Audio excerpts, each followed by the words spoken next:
I remember having a conversation with one of my close friends, and she just kind of looked at me and she was like, "You're so good at capturing the essence of people. And I don't think you know that." When I left grad school, I knew that I didn't just want to be a therapist. If we haven't kind of taken the time to understand ourselves and who we are, then something can happen. We could go through a breakup, we could lose a job, our company could go under, and suddenly all of the things in our identity start to kind of crumble and fall apart. Hey everyone, and welcome to the first episode of Growth Essentials. I'm so excited for this one because I have invited Amy. And Amy is a studied psychologist. She worked at Combinator and even founded her own coaching company. Over her path, she coached hundreds of different founding teams in super emotional and challenging situations. So there's no one better than her to explain to us how we can process our emotions and better understand how we actually feel and what we should do with those feelings. We will also touch up on the question of identity and how our motivation can sometimes change over time. So I would say let's get started. I'm Melina and this is Growth Essentials, the podcast for your best self on things you wish you learned in school.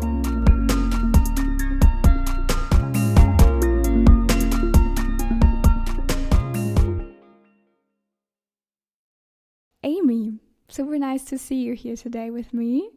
Thanks for having me. For the first part, I would like to go back in time a bit and actually ask you a bit about, your beginning, your upbringing, and how everything started for you. My upbringing, sure. Well, I grew up in Rapid City, South Dakota, which is a pretty small town in the Midwest, in the very middle of the US. And it was a pretty chill childhood. I grew up in a hilly region, so there were like mountains to hike and skiing, and there were lakes to boat on in the summers. And I just remember like playing outside a lot of the time. And we lived kind of out in the middle of the woods, so not directly in a city or a town. We were about 20 minutes outside of town. And so it was like, it was quiet and it was full of nature. And I think one of the things that is important about where I grew up is that there aren't a whole lot of economic opportunities in my state or even sort of in my region of where I grew up in the US. And so I grew up with the assumption that I would leave, that I would go to college elsewhere, that I would not be staying there forever for generations and generations. And I think that's pretty different from folks that grew up in New York or California, where there's like a ton of incredible in-state schools and a lot of like bigger cities that you could move to. So it was sort of like this interesting thing where I was like, I always sort of felt impermanent for me. I completely understand. For me, it was actually also the different way around because I grew up in Berlin. So I always knew that there's a lot of opportunities here to study for jobs. But I also have friends that explain exactly the situation that you explained. So how has this maybe also impacted your growing up, becoming an adult maybe earlier and actually taking care of your own life and your decisions earlier than maybe some other people had to do? I think probably in two main ways that I can call to mind right now. One of them is that, I grew up in South Dakota. I went to college in Wisconsin, and then I moved to California, to San Francisco right after that. And for me, that's meant that I have friends all over the place. My relationships are sort of have been remote distributed for like decades by this point. And so I'm more used to talking on the phone and texting and just like staying in touch in that way, and like knowing that um I'll see my friends and I'll reconnect when we're both traveling and going in the same place. And that's sort of top of mind for me because I compare the community that I have, feels very global at this point and always has been.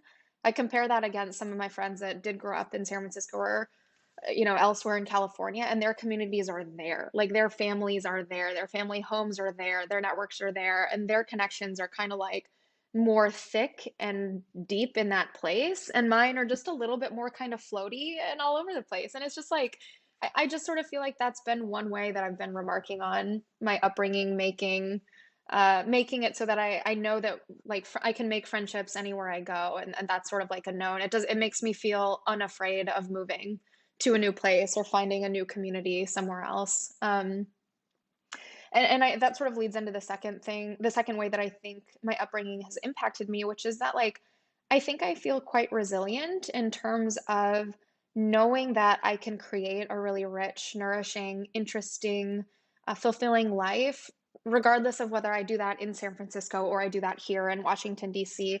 And that doesn't mean that it's easy, right? But it makes me, I think, able to evaluate making big changes to my life in a way that like maybe other people aren't able to, because I grew up knowing that, the place that I'm living isn't forever. And that makes me be like, okay, well, if I want to live anywhere, where could that be? And what could life look like for me there? Would you then also advise actually to younger people listening to this um, to, yeah, maybe like challenge yourself in a way to move out earlier and to live in different places to get more comfortable, about the thing that you just described of meeting new people, going out to new places, and just, I really love how you described it, that like through that experience have learned to always be comfortable also in these like new and maybe like challenging situations. I don't know if I would advise that people move, and like leave where you're at and go to places for the sake of going to places. Mm-hmm. But I think maybe the thing I could advise is to appreciate the gift that where you're at lends you. The friends that I have who have always sort of been in San Francisco, for example, the gift of their never leaving means that they have a deep, thick web of a community around them in a way that I don't have. My community looks and feels different, and both are good, right? And so I would say just like, yeah, appreciate the gift, know it'll shape you, find the strength in that, and sort of like proceed, proceed from there. When you describe that you knew, you had to move and figure out what you wanted to do with life eventually. I know you studied political science afterwards. I think that was not the first thing that you did, but I think that's where you did your bachelor's in. And afterwards you moved into psychology, right? So my first question would kind of be, from growing up in the woods and experiencing all of that, how did you know to go into that direction? What shaped this decision? It's a good question. I think like another gift of my upbringing, although I'm not sure gift is quite the right word, is that South Dakota is incredibly white. It's super homogenous. There's one very dominant group and there's not a lot of diversity. And that's meant that as I've been elsewhere, I've like needed to learn like how do I put this? Um like I don't take diversity for granted. It's not something that I grew up with. I've like grown in my appreciation for it and my need for it. The diversity of thought, diversity of color, diversity of size, diversity of experience. Like that's been like something that I've learned to drink and need like water because I didn't grow up with it. And one of like my parents were just so great about this. They sent me to a French language immersion camp when I was growing up. And so I got like a visceral felt experience of like what it's like to live in a completely different culture than my own and to speak a different language, eat different food, all that stuff. And so I went to college already being pretty fluent in French and knowing that I would study abroad in France. And so I did that like as a junior. I studied abroad in France, and it was my second semester junior year that I decided I would major in psychology. So like very late in the game, and or sorry, not psychology, in political science. And I did that because I sort of didn't know, I didn't feel strongly about whatever my major had been up until that point, and I went to a really expensive school. And I felt like if I was going to pay a ton of money and be in debt for literally the rest of my life, I wanted to like make the money work for me and learn the absolute most that I could.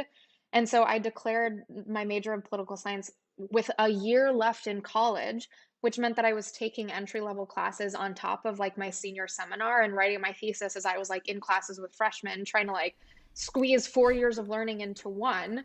But like, what better way to make my money like valuable? You know what I mean? And so like, Absolutely, yeah. so I studied political science as part of my deep appreciation for people and cultures, and as part of like my study abroad experience in France.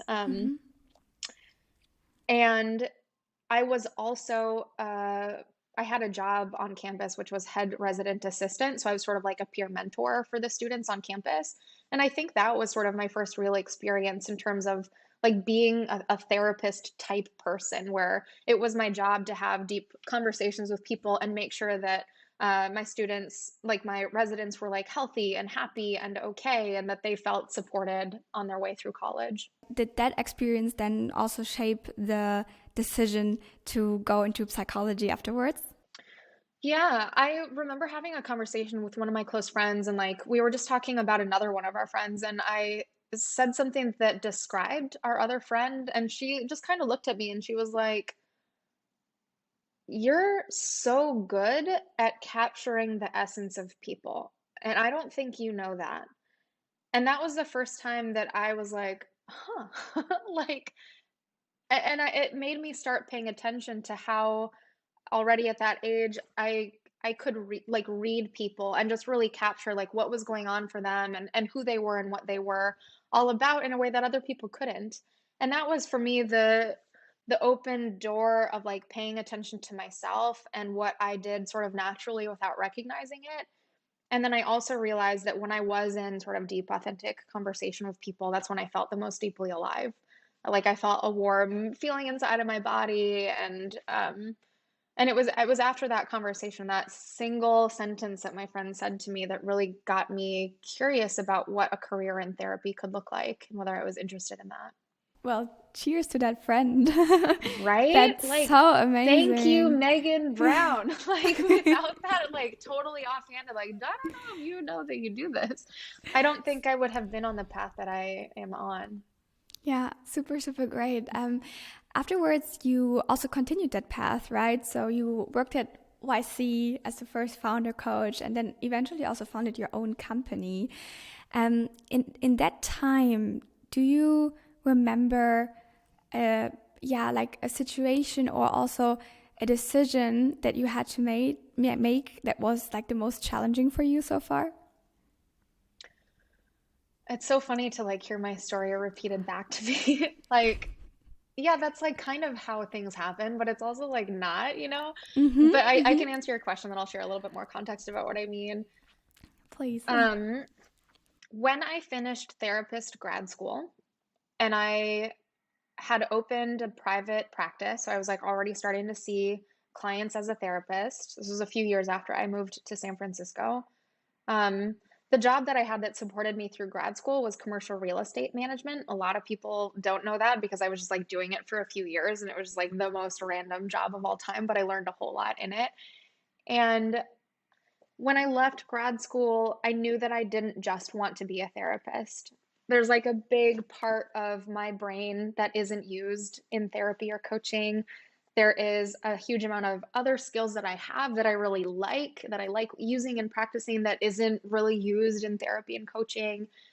And I'd also had an experience in grad school working with incredibly traumatized teenagers, really low income kids that had a lot of gang violence and domestic abuse and all kinds of really difficult things happening to them, that like I found utterly perplexing, because these were children that lived within the same block of some of the richest, most powerful people in the world, like people in tech. Like my little South Dakotan Midwest girly brain, like I could not, and I think I did not want to believe that that world could exist, which sounds like incredibly, incredibly privileged and like protected in retrospect, and it truly was.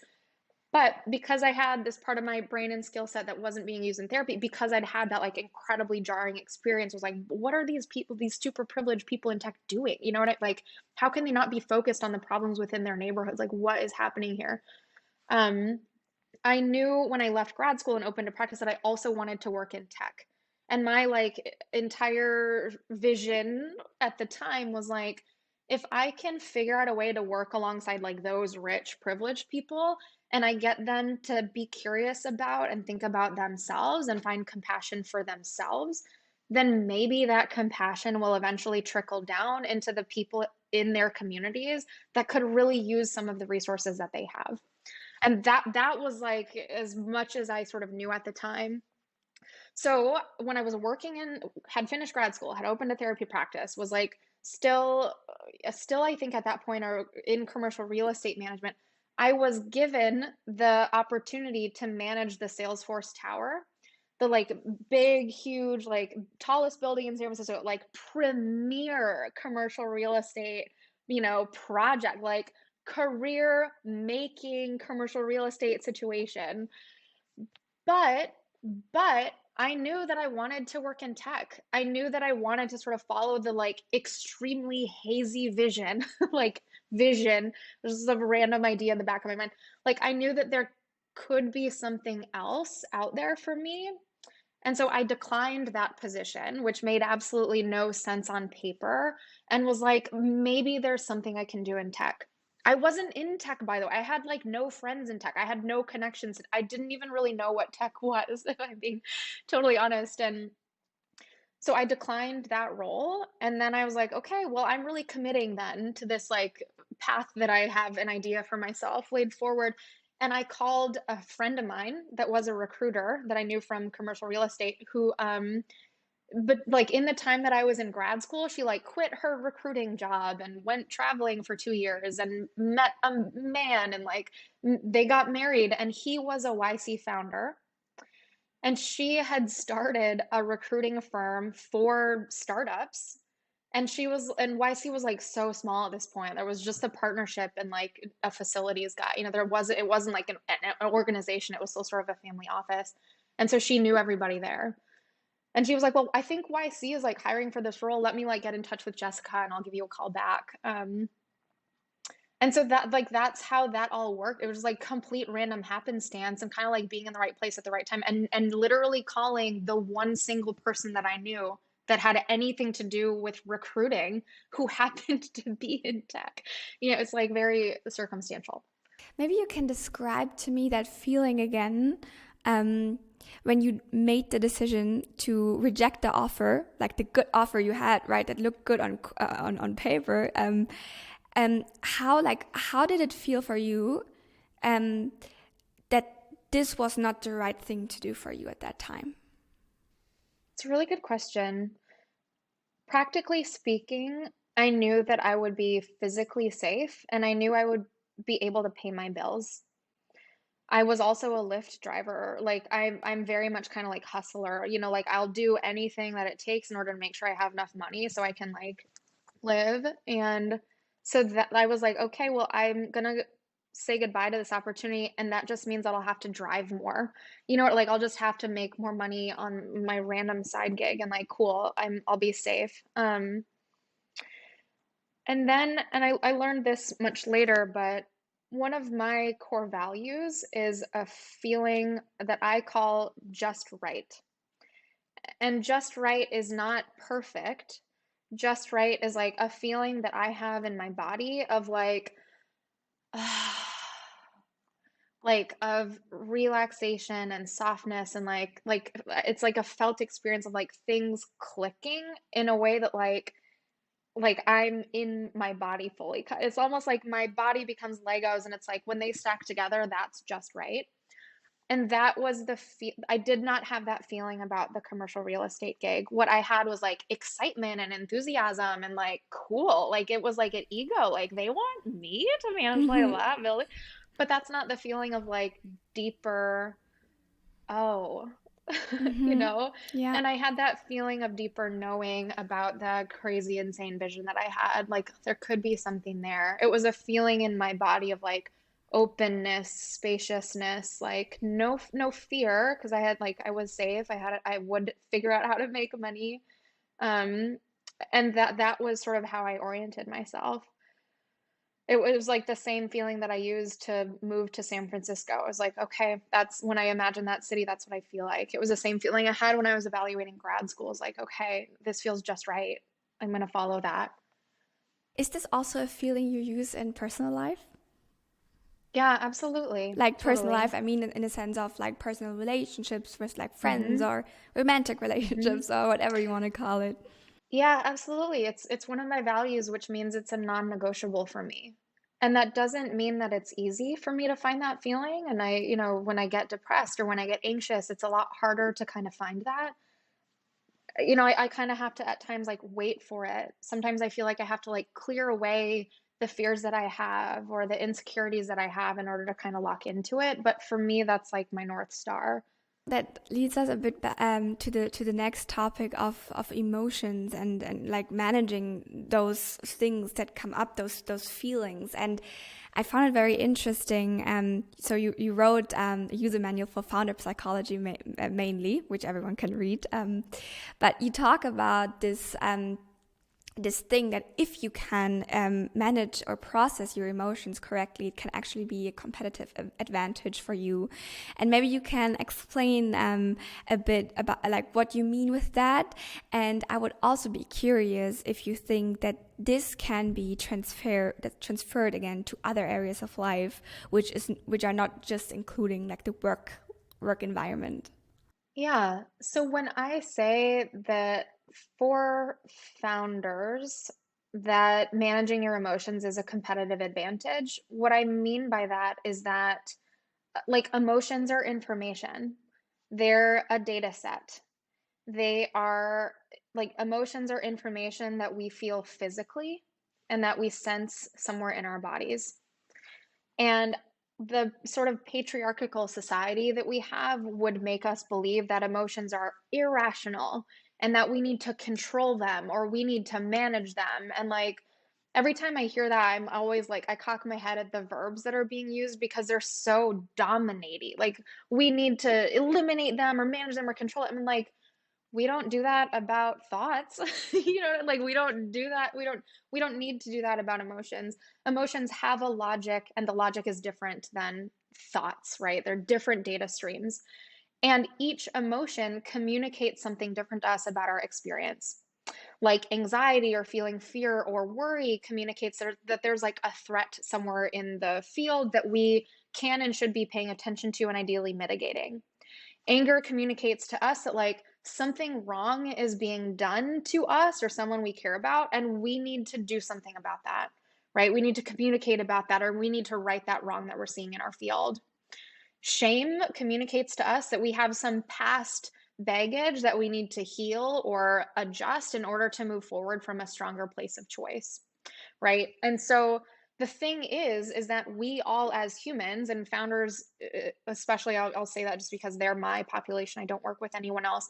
Like founders feel a huge amount of emotion all of the time, all of the time, all founders from every stage and size of company, and that's completely normal.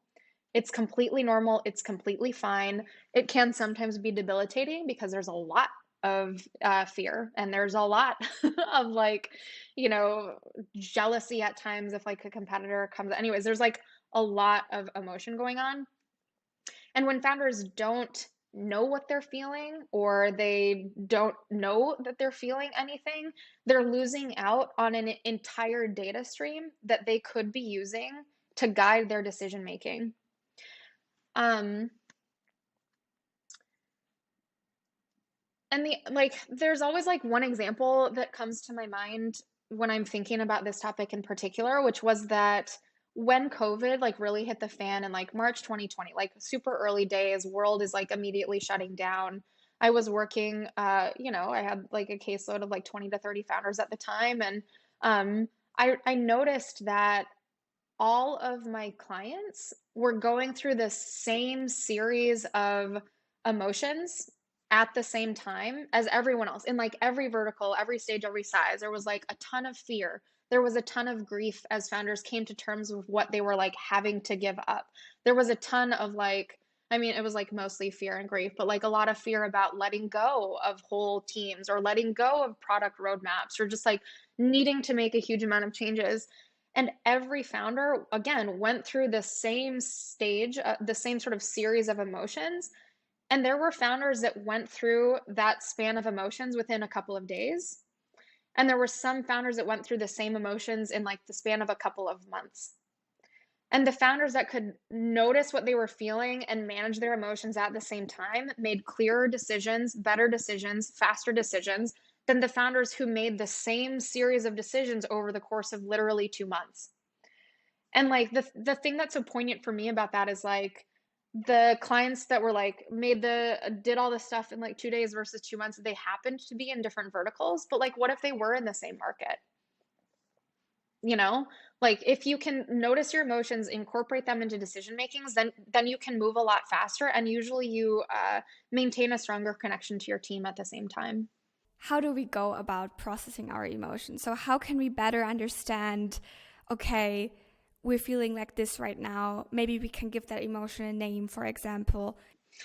Yeah, it's a good question. I love, there's a teacher called Tara Brock, and she has this amazing model. And I've adapted it slightly for founders, but I'll tell you what it is right now. Her model is RAIC. It's an acronym, RAIC. No, hers is RAIN, sorry, RAIN. And that stands for recognize, allow, investigate, and nurture. And I'll walk you through my version of that for startup founders, which is recognize, allow, investigate, and choose.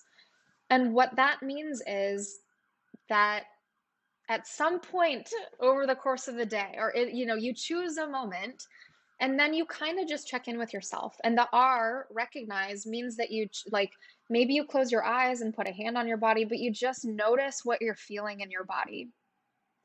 Maybe you feel, a little sick feeling in your belly. Maybe you feel buzzing or tightness in your chest. Maybe you feel like pressure, somewhere. You recognize the emotion that you're feeling in your body. And then the second step, allow, is that you just allow it. You don't fight it. You don't minimize it. You don't try to tell yourself, I can't be feeling this way.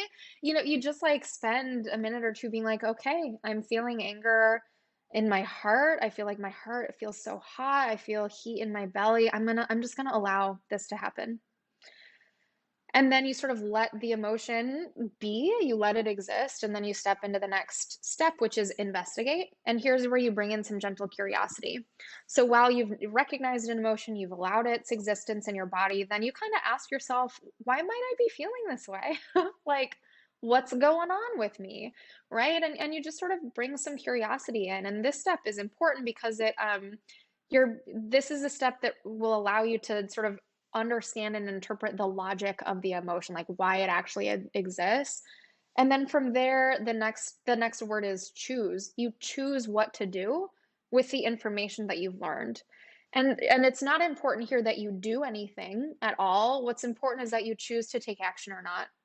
And sometimes, like, a very wise action is like to go get a glass of tea because you're feeling stressed, right? Or you notice that maybe you're feeling overwhelmed at everything you've got to do, and you choose to like take a walk around the block and like get a little bit of fresh air in your system. Like, the choices that you make don't have to be big, but this is the way you can start in like noticing what you're feeling and starting to incorporate emotion as a data stream into the decisions that you make on a daily basis.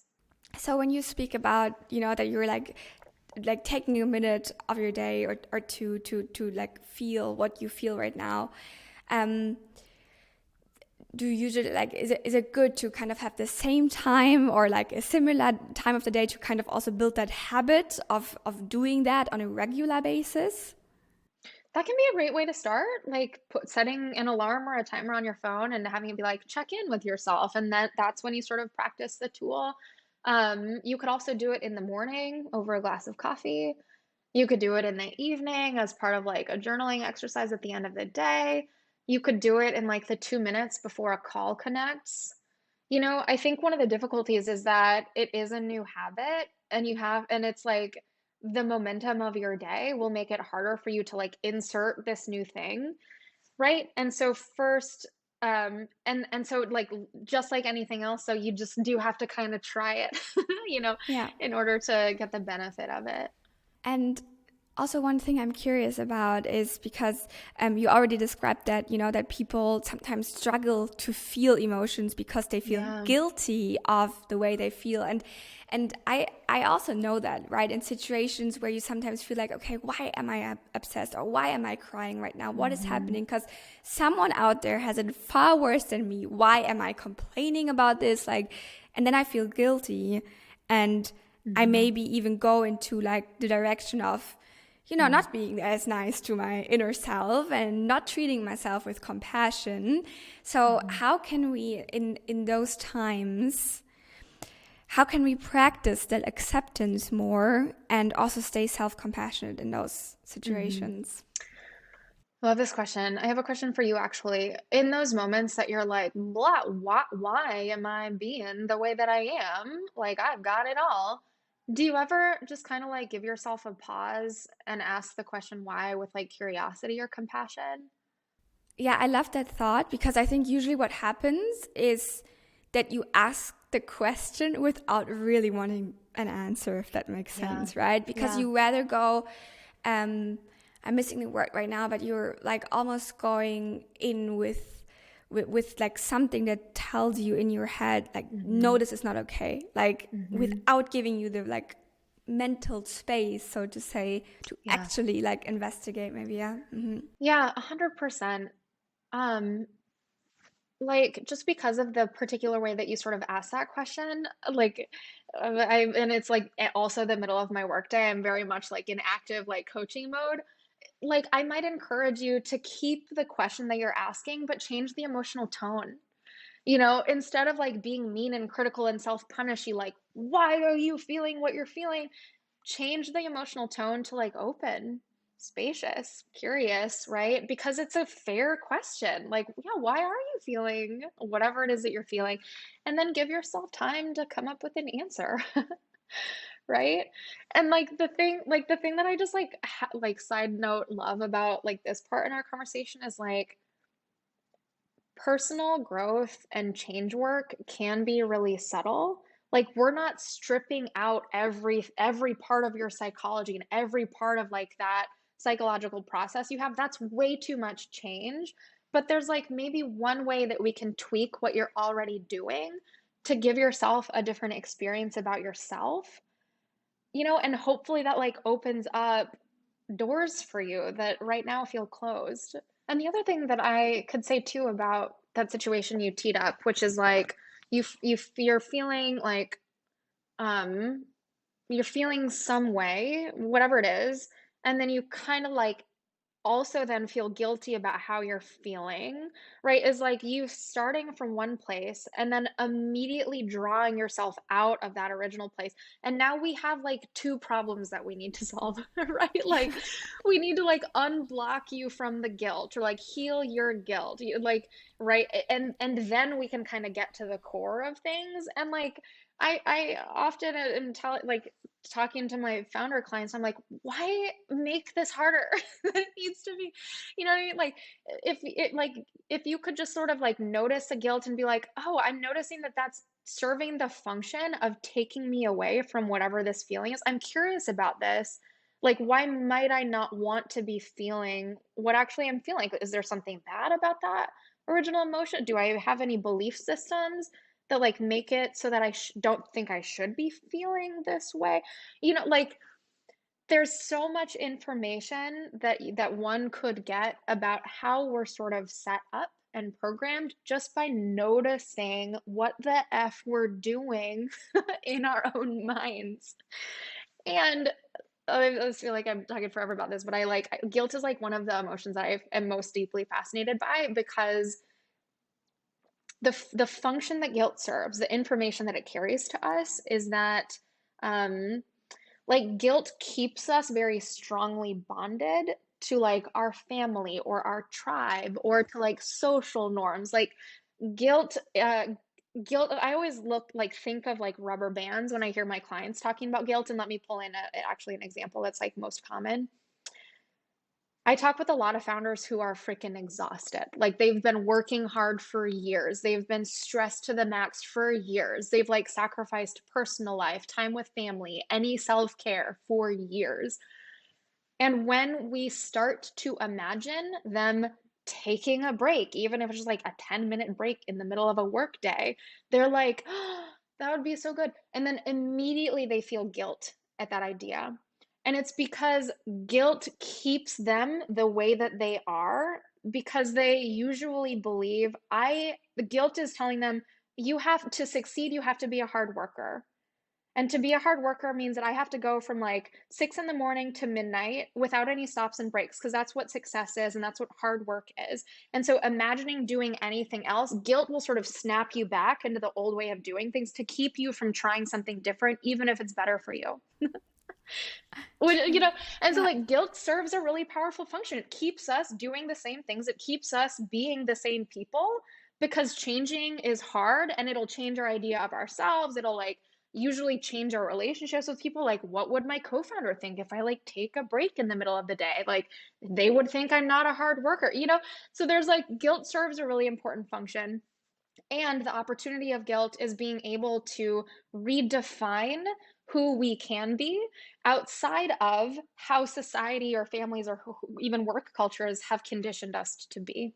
So guilt is actually then really tied to our identity, right? Our Yeah. understanding for guilt is then Hmm. really tied to what we believe, what we Hmm. are. And this leads us to like a different thing that I wanted to talk about with you, Yeah. which is if we like entirely connect our like professional career, for example, to our identity, then guilt like skyrockets, right? Because Yeah. that's the only belief Yeah. like we have about ourselves, that Yeah. we are this job or we are founder X of company X, Yeah. right? um yeah, Hmm. Yeah. interesting. Like, yes, you're absolutely right. You know, like when our identities get a little bit too wrapped up in what we do, and then something needs to change about what we do, we kind of self-destruct. You know, like I'm thinking about founders, for example, whose startups get acquired or who have children or who have been working for so long that their schedule looks the same as it did for them on day one when they started their companies. And because life has happened and circumstances have happened and time has passed, their needs have changed, but their identities haven't changed at all. And like stuff starts to break. Like when founders go on mat leave or pat leave and come back into like the same 16-hour a day schedule, it doesn't fit anymore. And like the tool or like the process that I sort of lead founders through in that moment where like their identities are way stuck in the past and their sort of daily life is reflective of that and they feel like garbage. Usually it's like a form of burnout is what they're feeling. We have to go in and like diversify their identity. Like who else could you be? You could be a founder. You could also be a mom or a dad. You could be a brother. You become a teammate. You know, you could be more than just a startup founder. And usually that creates a lot more resilience in that person's life. Like, how would you define identity? Like, how, like, what different part, I mean, that's a huge question, right? But Yeah. what different parts define our identity in life, do you think? Yeah. I think it's a good question. I've been thinking about this lately, and right now I don't think I have a good definition for an identity, but I can tell you like where I'm at in my thinking right now. I think identity is a bundle of different concepts. I think our identities are made from the beliefs that we have, some that we've come up with ourselves, some that our families or cultures and societies have passed down into us. I think our identities are um, like how we relate to the world, like again, like brother, sister, aunt, founder, boss, employee, like those sort of those are also a part of our identity. I think our identity is also our values, our personal values, our cultural values, you know, how we relate to like a group of people around us. So I think like our identities are like quite rich and pregnant, you know, like there's a lot wrapped into them. And I think that's also what can make them feel very fragile because they're if we haven't kind of taken the time to understand ourselves and who we are, then something can happen. We could go through a breakup, we could lose a job, our company could go under, and suddenly all of the things in our identity start to kind of crumble and fall apart. Right. And so the sort of like rebuilding process is a matter of figuring out what I believe about myself, about the world, figuring out what I value, right? Like putting all the pieces kind of back in place. I really like the idea of, yeah, of course, tying like different values to your identity, for example. I think that could be a great way to start. Maybe you tell me if I'm wrong. But if we would stick with that, and if we would say that's a good, for example, idea to maybe if you're going like through that's one of those situations that you just described, how can one set values for themselves? Yeah, I love this question. There's a couple of things that come to mind. One is there's a deck of cards that I think is called like the values deck or so. I'm like trying to look at my bookshelf to see if I can see it, but I can't see it from where I'm sitting. You can buy it on Amazon, at least in the US. It's called the values deck. It's like playing cards and it has a bunch of values on it. And you can like kind of shuffle the deck and be like, yeah, this is totally me. And I've never thought about that a single time. And like that can be a good starting point. And then there's another exercise that comes to my mind that I had the pleasure of being led through by another dear friend and coach named George, where he asked me to remember a time that I felt fully alive, like fully alive, mind, body, soul. And he listened to me tell the story. And then he kind of picked out what aspects of it felt sort of like most emotionally charged and important to me. I was telling a story of like this one time in a soccer game in college that like I felt like I can't even describe it. It was like indescribably amazing. And he just like listened to me prattle on for a while. And he was like, I think what you're describing is like these 5 things is what I heard as a pattern for you over and over again about what was important to you in that moment, what contributed to you feeling fully alive, mind, body, and soul. He was like, what resonates with you? And that's where I picked out just right. Everything in that moment felt just right. It was an accumulation of all of my past training and experiences. I just felt everything in that moment was like perfect, not perfect, but like in the way that it is because it's just right. And so that could be sort of another exercise using a close friend or, valued family member to lead you through that kind of a storytelling. Do you have a set of values that you kind of use as a compass? I know you already mentioned one at the beginning, like that feeling. Um, like, do you feel free to like share the others that you may have? Of course, just right is the one that I feel like has stuck with me the most. And then, and I think that might be my main value because it's like a confluence of like when things are just right, spiritually, I feel on track, like mentally, emotionally, like everything is kind of like captured there. And then there is a set of beliefs that I refer back to in moments of ambiguous decisions or in moments of uncertainty. And they're very much like, I believe that everyone can win. And so if I have to make kind of a difficult call in my work, I look for the answer that serves everyone equally to the extent that I could view it. I also optimize for trust. So again, in a difficult moment, whether it's me moving back to San Francisco and having literally no idea where I'll live, that could be a moment in which I clench up and get rigid and I like worry and perseverate. And instead, I'm going to optimize for trust. And that means just like relaxing and trusting that I'll be okay and trusting that I'll figure things out, when the time gets there. And so, like, there are some beliefs and values that I have, and I kind of just like use them a little bit interchangeably.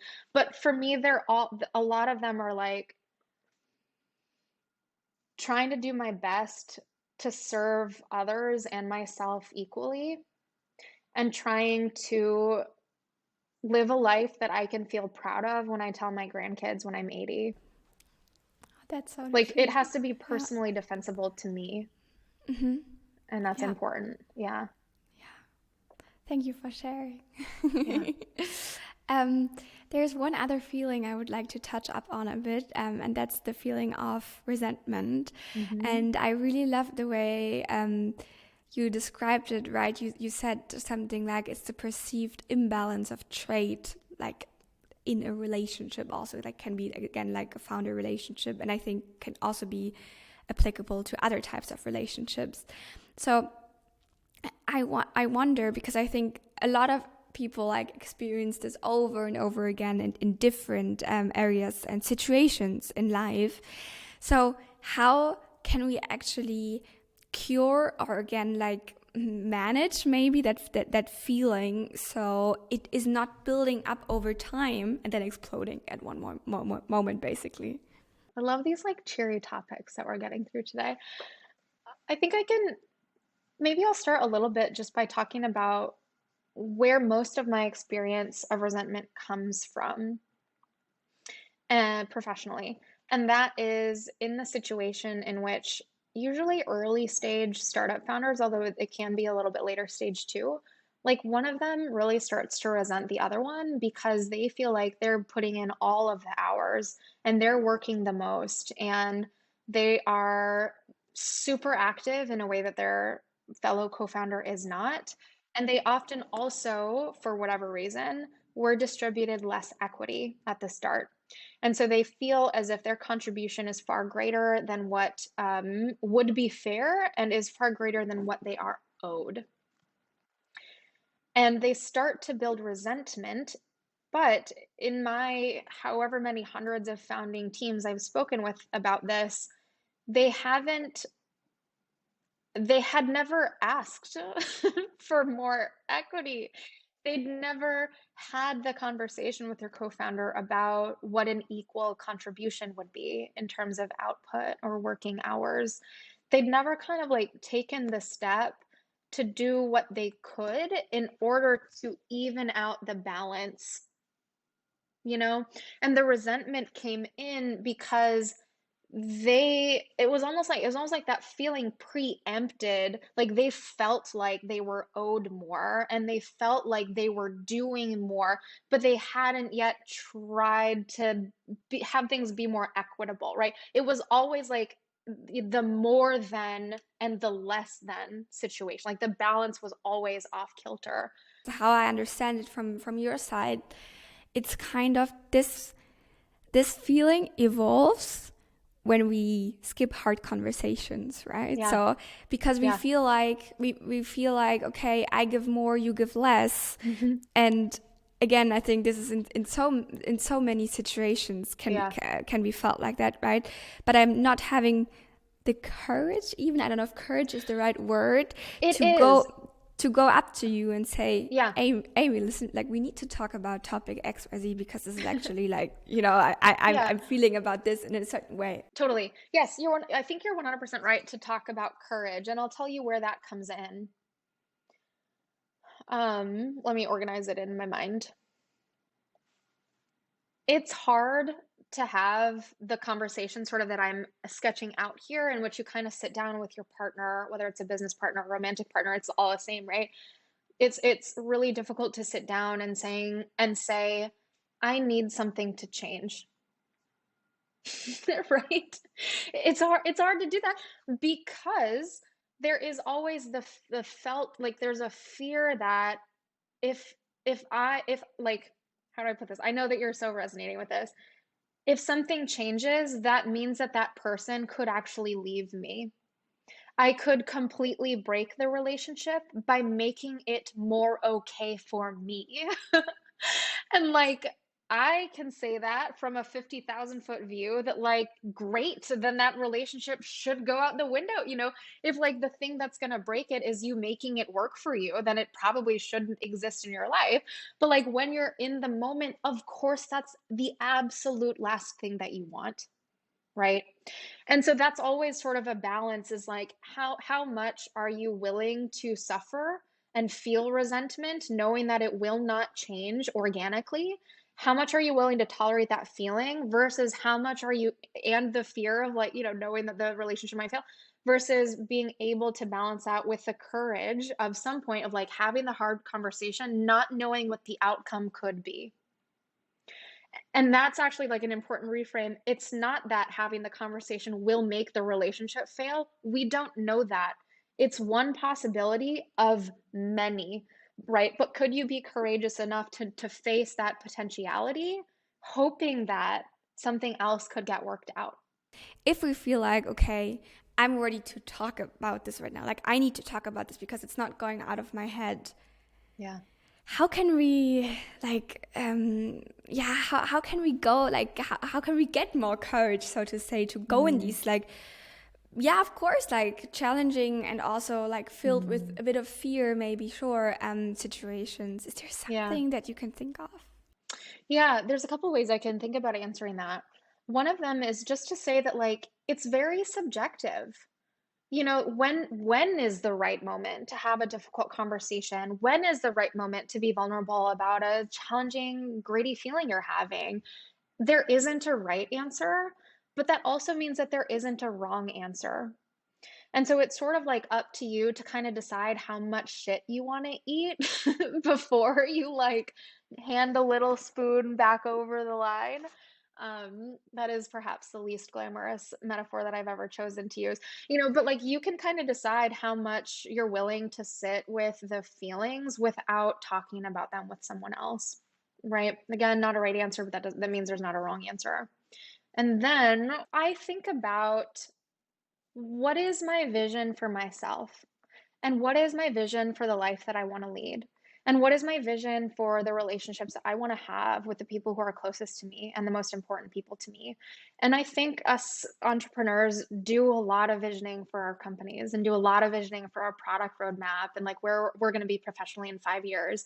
And I think we can give ourselves the same opportunity to be like, what is the biggest, best, most high integrity, most values aligned version of myself? And then we can use that sort of future facing vision to inform on how we might want to handle a really difficult decision, right? If we know that it's in line with our vision for ourselves to be able to lean in and have hard conversations and maybe have to refigure a relationship or have it end because that is high integrity for us. It's us taking care of ourselves. It's us being courageous. It's us speaking to things that should not be unspoken. Then it usually builds a pretty powerful case for us to sort of have no choice but to do the hard thing, right? Yeah, yeah. No, that's a great answer. That's a great answer, honestly, because I think this Mhm. comes back down also to the identity Yeah. thing that we just Yeah. discussed, and the values that you have for yourself. And Yeah, I think totally. if if you know, like, how you want to be and how you want to live, it's own Yeah. also a bit of like a question of fairness in the end, to be open Yeah. about it with the other person, right? 100%. It's fair to you. It's fair to you. And I think the other important thing that we're talking about is like we are always changing. We are always growing in every decision, in every conversation, in every like client we take on or not. There is an opportunity for us to step closer to our vision for ourselves or to turn away from it. You know, we recreate ourselves in like a million times over the course of the day if we're paying attention to ourselves, right? And when we are paying that close of attention, that means we can make, we can sort of slowly bring the distance between our faraway vision for who we are and who we actually are in the present moment. We can bring that distance a lot closer, right? Like all the models and frameworks, like all these like grand ideas are useless if they're not practical and functional. And because you just also talked about the change we go through, one thing that I also find very interesting is that, like, because we change, our motivation towards things can also change, right? And I was thinking about this because I think, for a lot of people and also myself, because if I'm saying about myself, okay, I'm in the driver's seat of my own life, I chose consciously to do Project X, to found this company, or to take this job. And then I all of a sudden experience a change in my motivation, or maybe I feel like tired here and there. I get like, I also question again, why is this happening? This is not normal.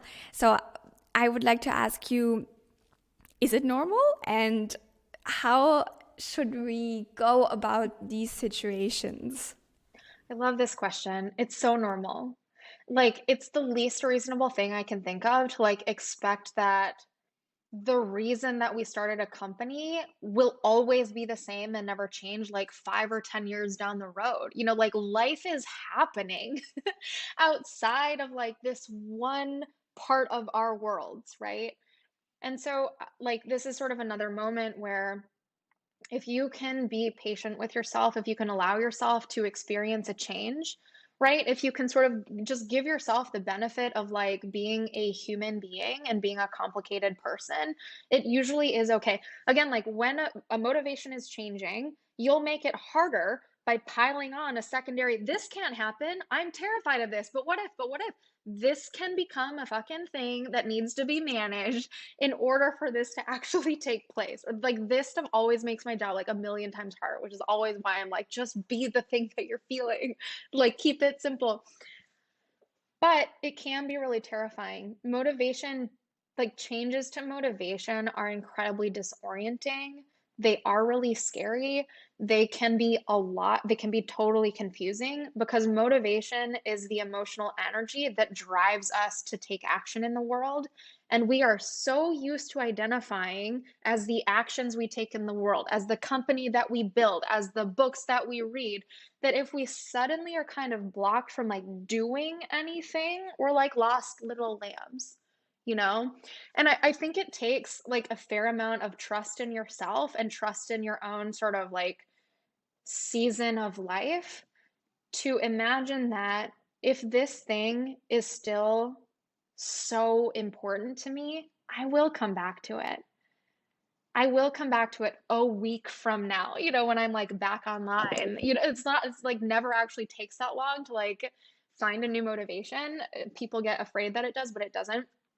Like, and so just trusting that you'll get back to it if it's important enough, or trusting that maybe there's like I'm not meaning to terrify you or any of the people who are listening, or trusting that you'll find a new passion or a new project that actually better fits who you are now. Ultimately, there's sort of like a win-win-win situation. You just don't know what it is yet. No, I like to end it with trust, and I think you Yeah. also described that as one of your values, which I found really nice.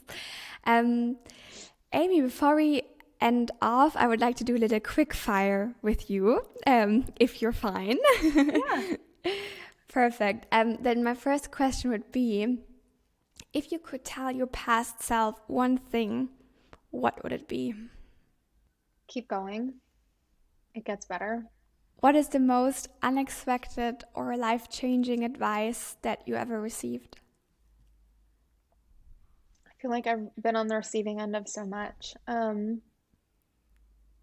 Let your life speak. If you could learn one skill instantly, what would it be? Gosh, being able to like write in the same way that my thoughts are happening, like at the same time. If I could just like have a really clear channel between what's happening here and like what's coming out of my fingers, I would love that. Big That value add in my life. yeah, that would be really cool skill Wouldn't thinking it be about so good? I mean, it. like unstoppable. I think of that. That could happen. What is your favorite simple pleasure? Reminding myself of what love feels like just kind of stopping and being like, this is what love is.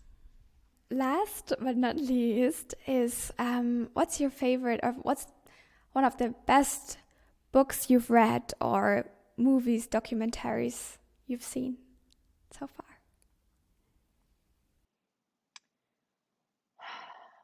I am going to answer with this is like a ridiculous answer, but I'm choosing it. I just recently read the fantasy series A Court of Thorns and Roses by Sarah J. Maas.